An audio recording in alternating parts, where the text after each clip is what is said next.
Commander Marcus Cole had never imagined he would stand inside an alien palace made of living crystal that hummed with ancient power. The walls around him shifted colors like a breathing organism, and the ceiling stretched so high above that clouds actually formed near the top of the throne room. He was Earth's diplomatic attached to the Volanthi sovereignty, and this was supposed to be a simple trade negotiation humanity had only discovered faster than light travel 15 years ago, and they were still considered primitive newcomers by most galactic civilizations. The Volanthi were different though. They had reached out to humanity first and invited them to discuss an alliance that could change everything for Earth. Marcus adjusted his formal uniform and tried not to stare at the beings around him. The Volanthi were tall and elegant, with skin that ranged from deep purple to silver, and eyes that glowed with soft bioluminescence. They moved with a grace that made humans look clumsy by comparison, and they lived for nearly 1,000 years. Their society was matriarchal and had been ruled by queens for longer than human civilization had existed, and their current queen was walking toward him right now. Queen Celiara Vascathany was magnificent in a terrifying way. She stood 7 feet tall, with skin like polished amethyst and eyes that burned like twin stars. Gowns seemed to be made of liquid starlight, and a crown of crystallized energy floated above her head without any visible support. Marcus bowed deeply as he had been instructed. "Rise, human." Her voice resonated through the chamber like music and thunder combined. "You honor us with your presence at this sacred feast." The feast had been arranged to celebrate the successful completion of trade negotiations, and Marcus had spent 3 months working toward this moment. Earth would receive Volanthi medical technology that could cure diseases humans had struggled with for centuries. In exchange, humanity would provide agricultural expertise and something the Volanthi found fascinating: human art and music. It seemed like a strange trade to Marcus, but he was not about to question it. The celebration began, and Marcus found himself swept up in an alien party unlike anything he could have imagined.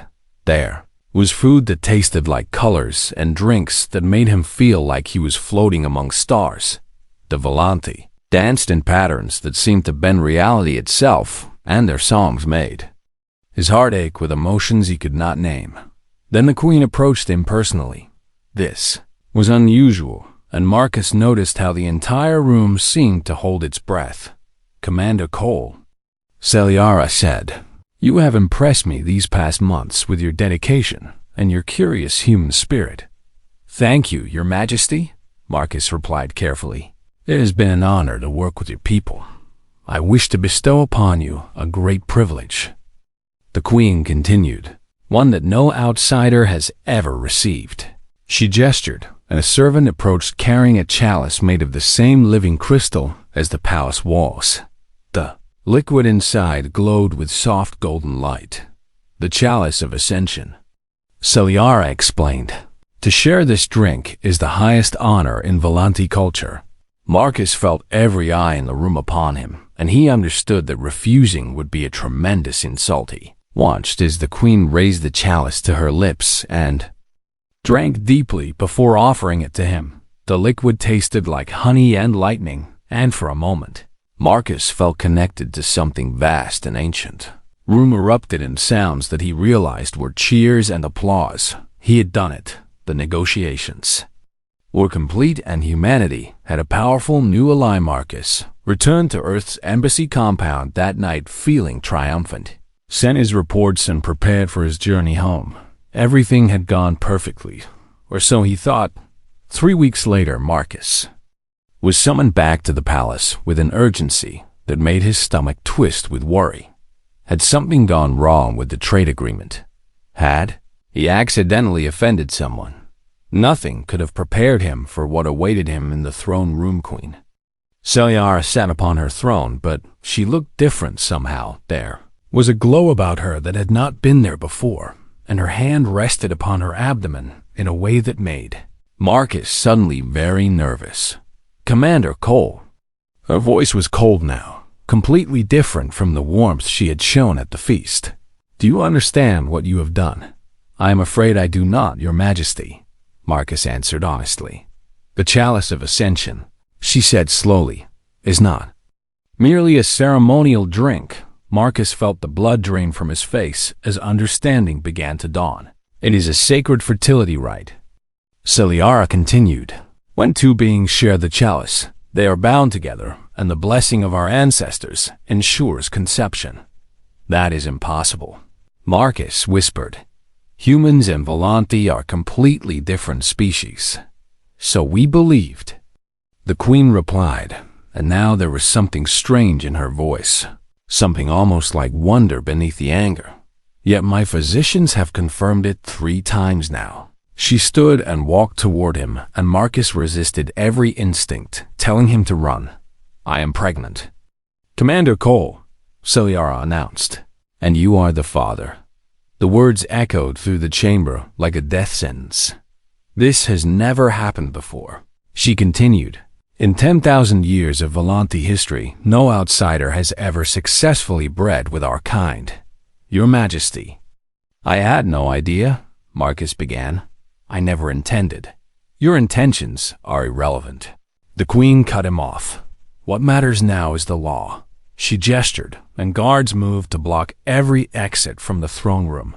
By ancient Volanti law, the one who fathers a royal heir is bound to the sovereignty until the child comes of age.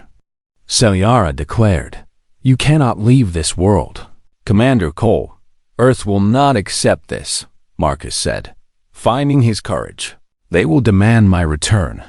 Then they may demand all they wish, the queen replied, and for the first time she smiled, though it was not a kind smile. You belong to me now. Human Marcus thought of his home and his family and his career, all of it slipping away because of a drink he never should have accepted. I am not a possession, he said firmly. No, Celiara agreed, and something flickered in those star-bright eyes. You are something far more valuable.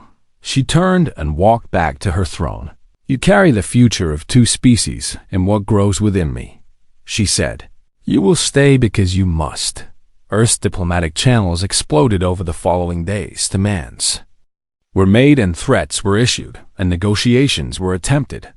The queen's answer never changed.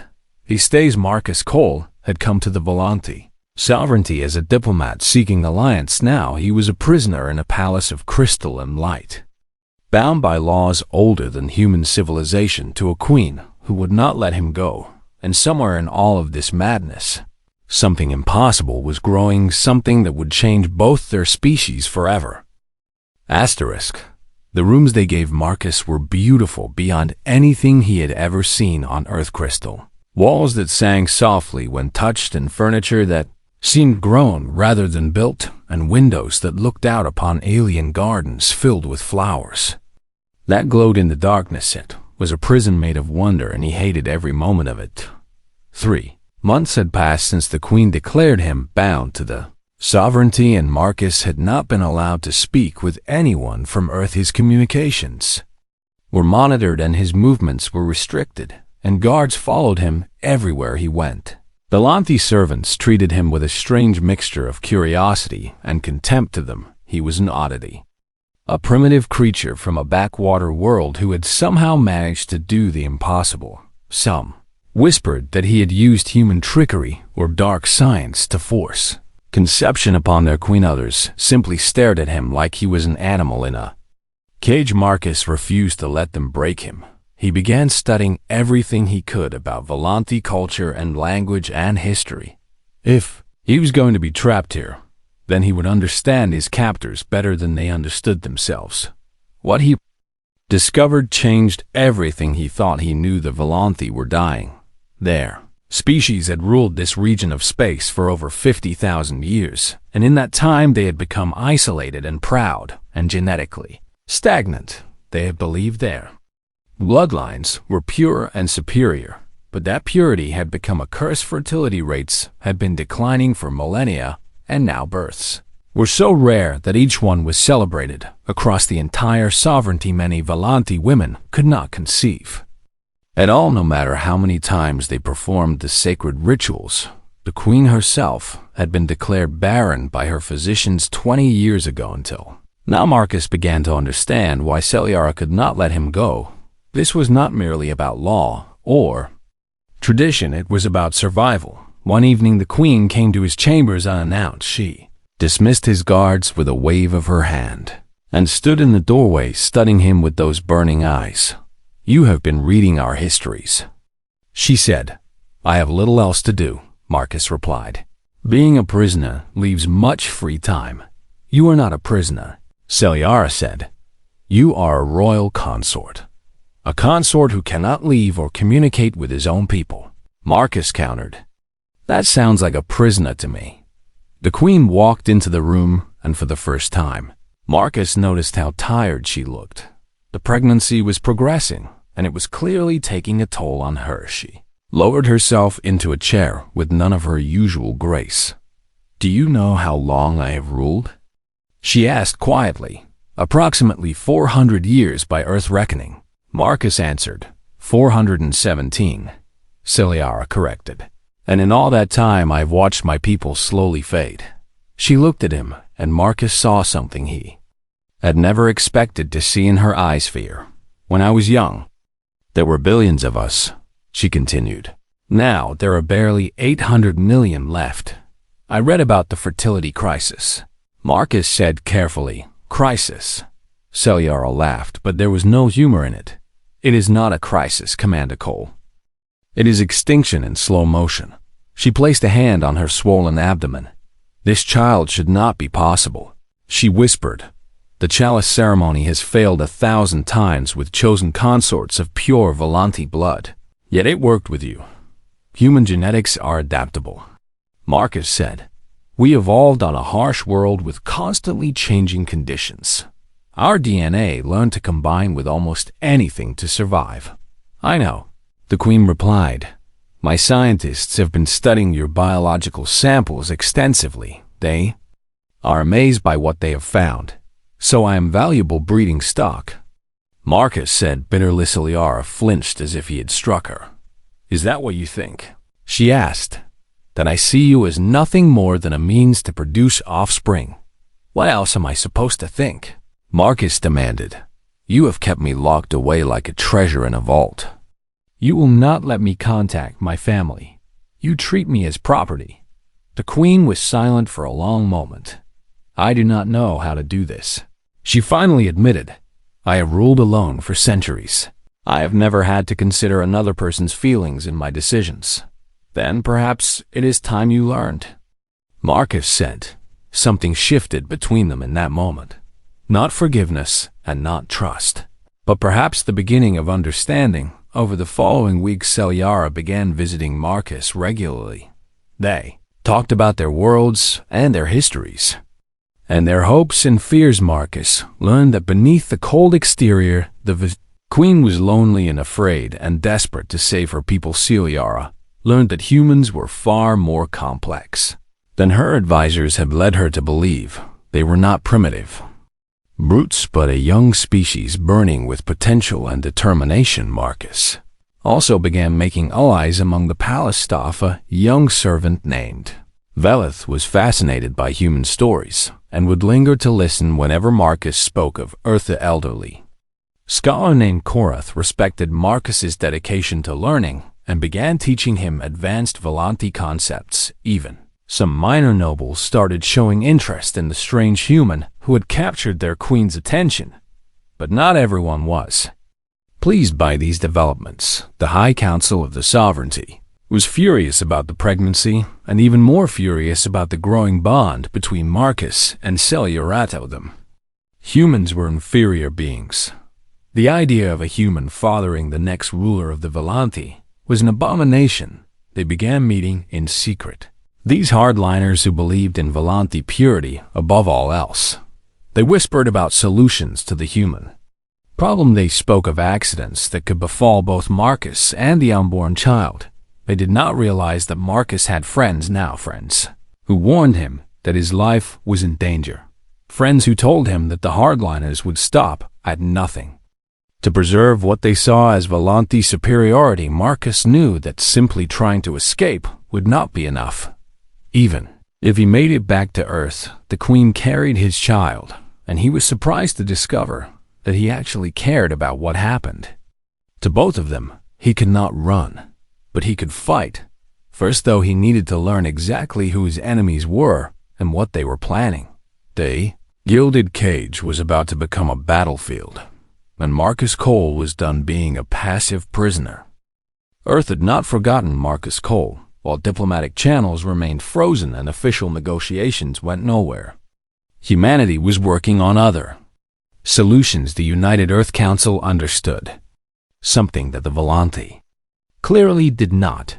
Humans never abandoned their own. A special team was assembled in secret, under the command of Director Sarah Chenet. Was not a military strike force, because that would only make things worse. Instead, it was a collection of brilliant minds, scientists who understood alien biology and negotiators who could find leverage where none seemed to exist, and yes, a few soldiers who specialized in impossible extractions. Their mission was simple in concept and incredibly difficult in execution: find a way to bring Marcus Cole home. The breakthrough came from an unexpected source of trading.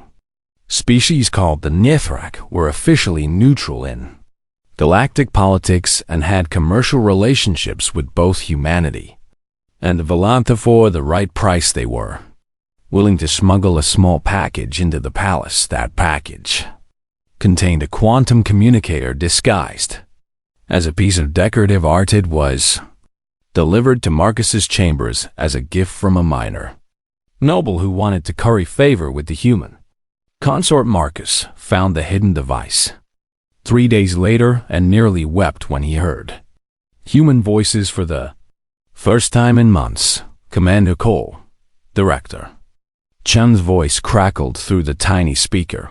This is a secure channel. We have not forgotten you. You have no idea how good it is to hear that. Marcus whispered back. They established a regular communication schedule. Brief transmissions that would not be detected by Volanti monitoring systems. Marcus shared everything he had learned about the political situation and the hardliner faction and the Queen's growing attachment to him. Director Chun shared what was happening on Earth. The public was outraged about Marcus's captivity, and there were protests demanding action. Several other alien civilizations had expressed concern about the Volanti's behavior. Humanity was gaining sympathy across the galaxy. We can extract you, Chum said during one transmission. We have a plan. It is risky, but it could work. Marcus was silent for a long moment. A few months ago, he would have accepted immediately. Now, things were more complicated. There is something I have not told you, he finally said. The Queen and I, things have changed between us. Changed how? Chun asked carefully. I cannot just leave her, Marcus admitted. Or the child. I know how that sounds, but I have seen what is really happening here. The Volanthi are dying, and this baby might be their only hope. Marcus. Chun's voice was gentle. You do not owe them anything. They kept you prisoner. I know, he replied. But I am not asking you to abandon the mission. I am asking you to change it. He explained his idea. He did not want to escape like a thief in the night. He wanted to change things from within, to transform his position from prisoner to player, but he could not do it alone. He needed Earth support and resources, and most importantly, their information director. Chun was quiet for a very long time. That is an incredibly dangerous path, she finally said. I know. If you fail, you could make things worse for human and Volanti relations. I know that, too. And you are willing to risk everything on this. Marcus thought about Celiara and the fear he had seen in her eyes. He thought about the child growing inside her, a child that was half human. He thought about what kind of future the child might have and what kind of galaxy it might inherit. Yes, he said firmly. I am. The extraction team pivoted to support the began feeding Marcus intelligence about Volanthi politics that he could not have accessed from inside the palace. They provided him with information about the hardliner faction, their members and their resources, and their connections. They gave him leverage. Marcus started using that leverage carefully, began attending court functions and engaging with nobles who might be sympathetic to change. He spoke eloquently about human values and culture and surprised many Volanthi with his intelligence and charm. Slowly, very slowly, he began building a power base. The hardliners watched with growing alarm. This human was not behaving like a prisoner. He was behaving like a political rebel. They decided it was time to act. The assassination attempt came on a night when both moons were dark. Marcus was walking through the gardens with Celiara when the attackers struck. There were 6 of them, elite Volanthi warriors who had been secretly loyal to the hardliner because they moved with superhuman speed and their weapons crackled with deadly energy. Marcus did not have superhuman speed, but he had something else. He had the desperate ferocity of a human protecting someone he cared about. When the first attacker lunged at the queen, Marcus threw himself between them. He caught the warrior's arm and twisted with all his strength, using leverage and momentum the way humans had learned to fight since they first walked upright. Volanthi was stronger, but Marcus was fighting without hesitation or mercy. He broke the warrior's arm and took his weapon in a single brutal motion. The next few minutes were chaos. Marcus fought like nothing the Volanthi had ever seen. He was not elegant or graceful like their warriors. He was savage and relentless and absolutely unwilling to stop. He took wounds that should have put him down and kept fighting. He screamed and raged and refused to let anyone touch the queen. When palace guards finally arrived, they found Marcus standing over 4 unconscious attackers and 2 dead ones. He was covered in blood, both purple and red, and swaying on his feet, but he was still standing between Celiara and any possible threat. Marcus, the queen whispered. It was the first time she had ever used his name. He turned to look at her and managed a weak smile before collapsing. Woke 3 days later in a medical chamber with Celiara sitting beside his bed. "You almost died," she said quietly. "Did I save you?" he asked. "Yes." "Then it was worth it."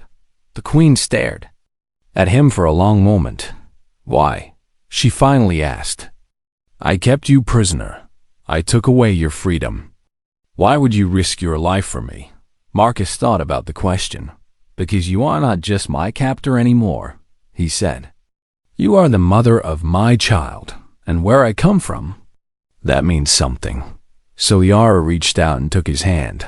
It was a small gesture, but it meant everything. "The court is in chaos," she told him.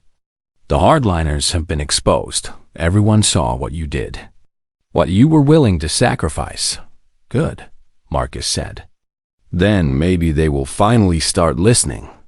The queen smiled, and it was a real smile this time, warm and genuine. "You are a very strange creature, Marcus Cole. So I have been told outside the medical chamber the Volanthi sovereignty was changing. A human had shed blood to protect their queen. A human had proven that his species knew something about loyalty and sacrifice that the Volanthi had forgotten, and that human was just getting started. The broadcast changed everything across the Volanthi sovereignty. Billions of citizens had watched the trial unfold. They had seen Lord Carveth and his hardliners exposed as the ones behind the assassination attempt. They had heard Marcus Cole speak with passion and conviction about a future of partnership and hope, and they had watched their queen take the human's hand in front of the entire galaxy. The reaction was immediate, and overwhelming messages poured in from across the empire. Common citizens who were tired of decline and desperate for change. They demanded that Lord Carveth and his followers face justice for their crimes. They called for the reforms that Marcus had proposed, They asked their queen to be brave enough to lead them into a new era. Celiara listened. Within days, Lord Carveth and 17 other hardliners were arrested and charged with treason and attempted murder. Their trials were swift and their sentences were severe. The old guard that had held the sovereignty in stagnation for centuries was finally broken, but the queen did not stop there. She stood before the High Council and made an announcement that shook the foundations of Volanti society. For 10,000 years our laws have bound outsiders who father royal heirs to remain in the sovereignty until the child comes of age. She declared, "Today I dissolve that law." The council erupted in confused murmurs. Furthermore, Celiara continued, "I name Marcus Cole not as my prisoner or even as my consort, but as my equal. He shall rule beside me as co-regent of the Volanthi sovereignty with full rights and authority." Marcus stood beside her, overwhelmed by what he was hearing. And finally, the queen said, turning to face him, "He is free to leave whenever he chooses." The chamber fell silent. Every eye was on Marcus. "You are no longer bound by our laws," Celiara said quietly. "You can return to Earth if that is what you wish. I will not stop you." Marcus looked at this magnificent alien woman who had once been his captor. He thought about Earth and his family and everything he had left behind. He thought about the child growing inside her, half human and half Volanthi. Thought about the future they could build together. "I am not going anywhere," he said. Celiara's smile was like a sunrise. 3 months later, the child was born. She came into the world screaming with human lungs and glowing with Volanthi bioluminescence. Her skin was a soft lavender, and her eyes burned like her mother's, but she had her father's stubborn jaw and his dark hair. They named her Lyria, which meant dawn in the ancient Volanthi tongue. She was the first of her kind, but she would not be the last. The alliance between Earth and the Volanthi sovereignty was signed 1 week after Lyria's birth. It was the most significant treaty in human history, and it changed everything for both species. Volanthi medical technology flowed to Earth, curing diseases that had plagued humanity for centuries. Human volunteers began arriving at the sovereignty. Scientists and doctors and educators, and yes, some of them came specifically to help solve the fertility crisis. The program was entirely voluntary. On both sides, humans who were interested could participate in modified versions of the ancient bonding rituals. Volanthi, who were open to the idea, could welcome human genetics into their bloodlines. Not everyone approved. There were protests on Earth.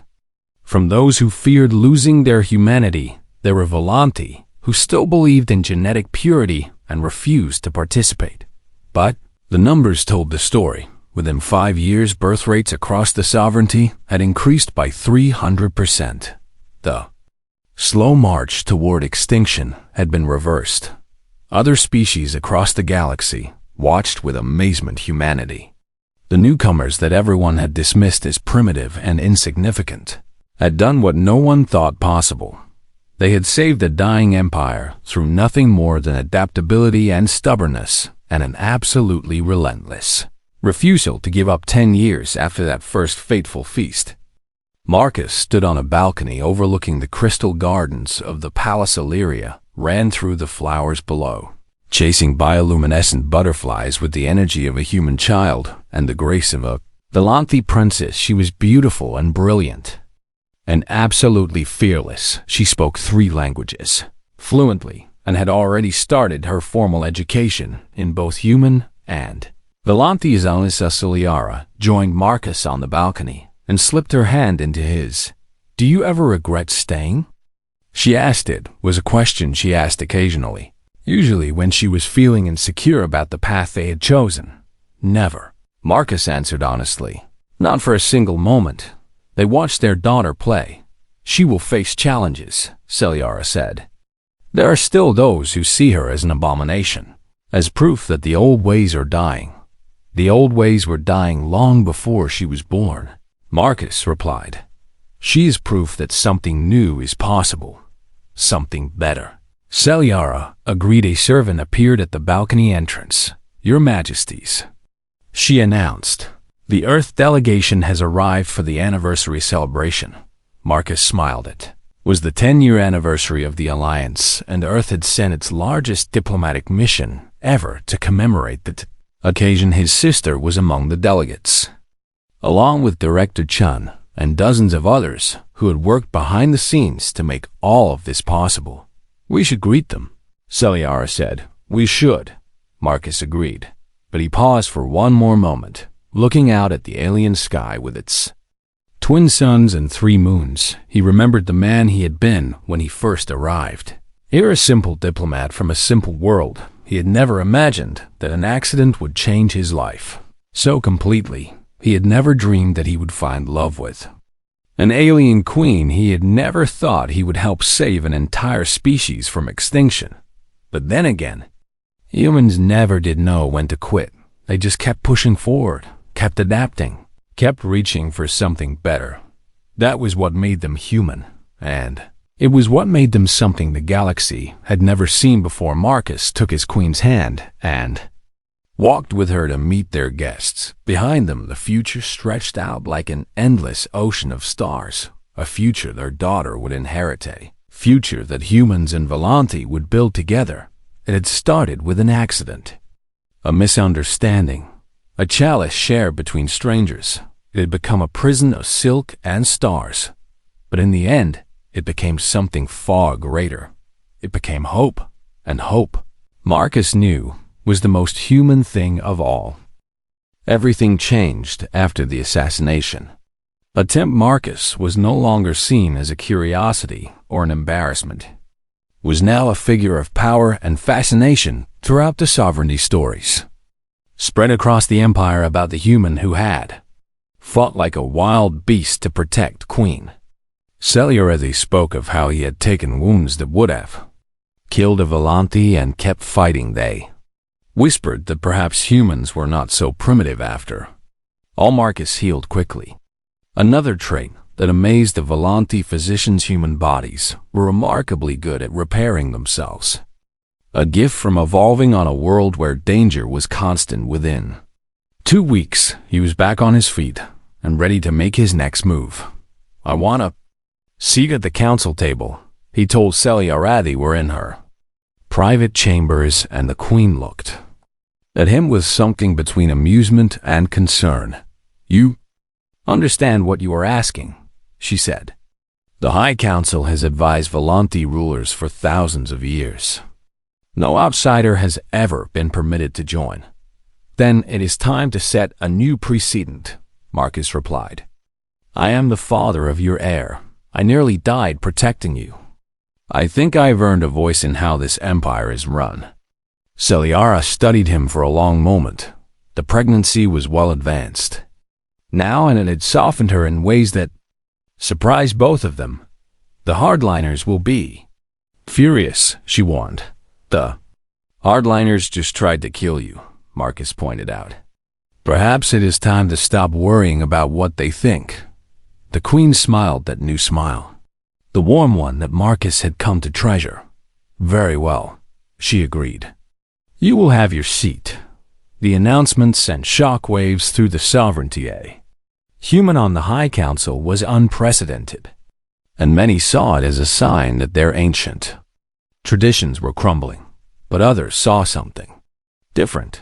They saw a queen who was finally willing to change. They saw hope. Marcus attended his first council meeting, dressed in formal Volanti robes, modified to fit his human frame. The other council members looked at him with expressions ranging from curiosity to outright hostility. He did not care. He had a plan, and nothing was going to stop him. "I wish to propose a new alliance," he announced when given the floor. "A true partnership between the Volanti sovereignty and the people of Earth." The chamber erupted in protests. "Impossible," shouted Lord Carveth, the leader of what remained of the hardliner faction. "Humans are barely civilized. We cannot ally with such creatures." "These barely civilized creatures created me," Marcus replied calmly. And I am the reason your queen is pregnant for the first time in 4 centuries. That silenced the room. Human genetic diversity could revitalize Volanthi bloodlines across the entire sovereignty. Marcus continued, our DNA is remarkably adaptable. We could help you solve the fertility crisis that has plagued your species for millennia. And what would humans want in return? Asked Lady Methys, one of the more moderate council members. Technology, Marcus answered.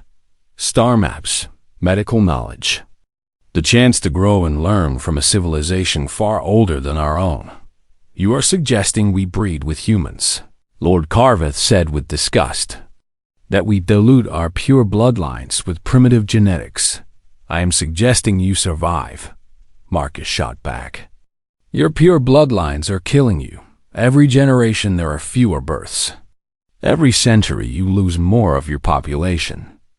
How long until there are no Volanthi left at all? The human speaks truth, Celiara said quietly, and every eye turned to her. I have seen the projections. At current rates, our species will be functionally extinct within 5,000 years. But your majesty, Lord Carveth began. I am not finished. The queen cut him off with ice in her voice. For too long we have clung to traditions that serve no purpose except to make us feel superior. We have watched our people die rather than accept change. No more. She stood and placed a hand on her swollen belly. This child represents a new future, she declared. A future where Volanthi and humans work together. Learn together, and yes, perhaps even build families together. Commander Cole's proposal will be seriously considered. Lord Carveth's face twisted with rage. This is treason against our ancestors, he snarled. And I will not allow it. He produced a data chip and held it up for all to see. I have evidence that the human has been secretly communicating with Earth, he announced.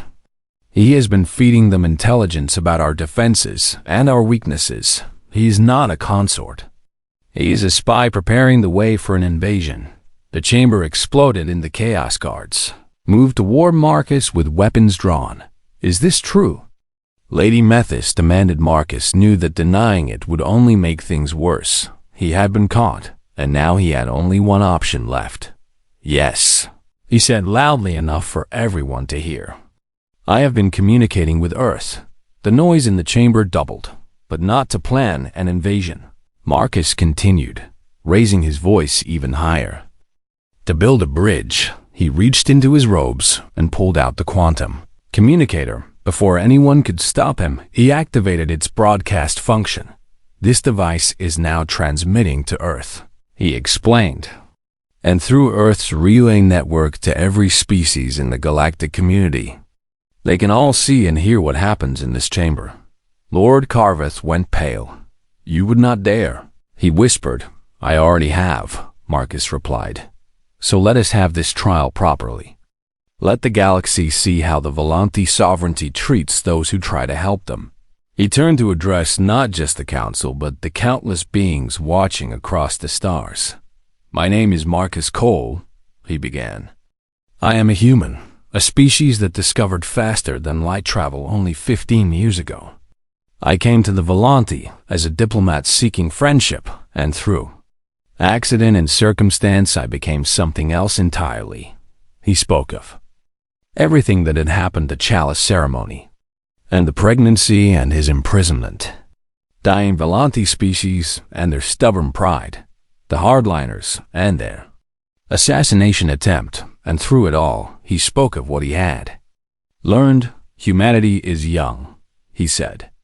We make mistakes, and we fight among ourselves, and we are far from perfect. But we have one trait that has served us well across our entire history. He looked directly at the council. We do not abandon our own. He continued. We do not give up. We adapt and we survive, and we never stop reaching for something better. That is why I am here, he declared. Not as a spy or a prisoner, but as someone who sees a future where humans and Volanthi stand together. A future where your ancient wisdom guides our young enthusiasm. A future where your children and ours grow up in a galaxy built on cooperation instead of fear. I could have escaped, he told her. Earth offered to extract me months ago. But I chose to stay because I believed this future was worth fighting for. The queen stared at him with tears forming in her star-bright eyes. And because, Marcus added softly, I did not want to leave you. The chamber was silent. The galaxy was watching Lord. Carveth made one final desperate move. He admits to conspiracy, he shouted. Execute him now before he can cause more damage. No, Queen Celyara said, and her voice rang with absolute authority. There will be no execution. She walked to Marcus and took his hand. There will be change.